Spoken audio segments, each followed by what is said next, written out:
You know, as I sit down to look at the 10 films that I've seen in 2025 so far and how I've ranked them on Letterboxd, the list is looking kind of sad. I know that January and February tend to be the cinematic drought months of the year, but geez, even last year had a couple of decent films by now. Anyways, I'm here today to talk about Cleaner, which is, well, it's a Die Hard ripoff. And you know what? I'm fine with that, as long as it's good. I know that's like the most broad statement ever, right? As long as the movie's good, I'll like it. But the truth is, I never take issue with films that are derivative of classics as long as they do something either new or interesting and unique with the classic bare bones story, or they just do a really good job of developing the characters or giving us decent action, that type of stuff. Daisy Ridley stars as Joey, an ex-soldier turned window cleaner who finds herself in the middle of a hostage situation when a group of radical climate change terrorists lay siege to an energy company's annual gala. And their goal here is to expose the company for its lies, corruption, and they plan to do this by forcing the hostages to confess to their crimes on camera. Damn, now the only thing missing is Jason Statham.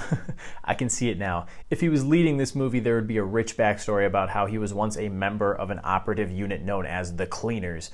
You know, giving the title a double meaning. But no, Daisy Ridley's character is just a window cleaner with a military background. Oh, and she's trying to protect her autistic brother, who has been accompanying her to work ever since he was kicked out of his group home. So we have our good guys, we have our bad guys, they're in a skyscraper.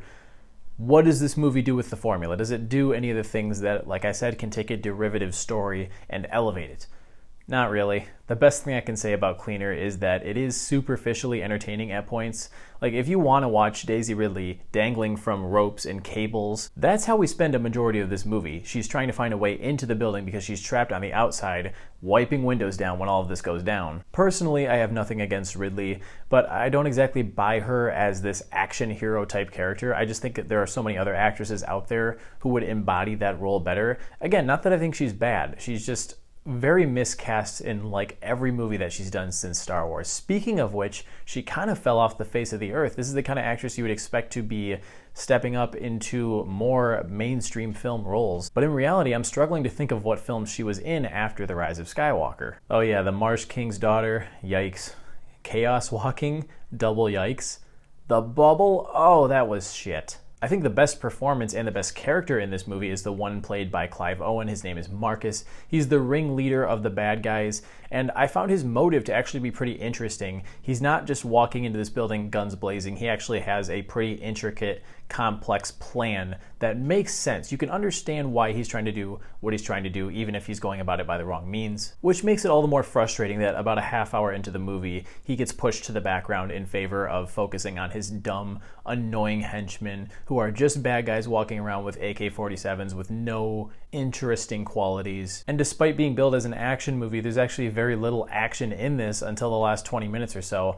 Like I said, most of the suspense is tied to Daisy Ridley's character trying to make her way into the building when she's dangling from these ropes. And I realize the budget probably wasn't very high for this movie, but they could have at least given us some interesting camera movements, done something fun with the action. Most of it is shot pretty traditionally. And what the hell? This is directed by Martin Campbell, one of the most confounding directors in Hollywood, because I think he's directed some excellent films, some of the best James Bond movies such as GoldenEye and Casino Royale, and somehow this is the same guy who directed Memory with Liam Neeson and the horrible Green Lantern movie with Ryan Reynolds. It pains me to say this, but I'm starting to feel like he's become a bit of a hired gun in Hollywood, and that he'll just direct whatever sloppy studio co-written project that is thrown in front of him. He doesn't bring his own style to his movies in the way that he used to. And to point out something else that I found extremely derivative about the story, I'm not quite sure how to feel about Michael, Joey's brother. This has to be one of the most stereotypical portrayals of autism that I've seen in quite a while. His personality is mostly reduced to being a nerd. He carries around a replica of Thor's hammer. And I shit you not, his sole purpose in the back half of this movie is to hack into some computers to obtain some files that Joey needs. And she explains this plan to him by making an analogy to the plan to defeat Thanos in Avengers Endgame. That made me roll my eyes big time. And I almost forgot to mention that the movie opens with a backstory sequence that shows some of Joey's childhood and I thought this might crescendo into a really interesting sibling dynamic to give the characters some growth.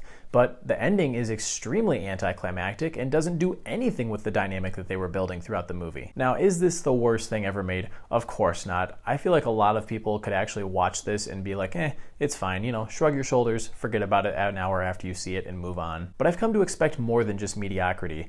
That, combined with the cringy stereotypical characters and the ending that just left me shrugging my shoulders. Unfortunately, Cleaner is a 2-star movie.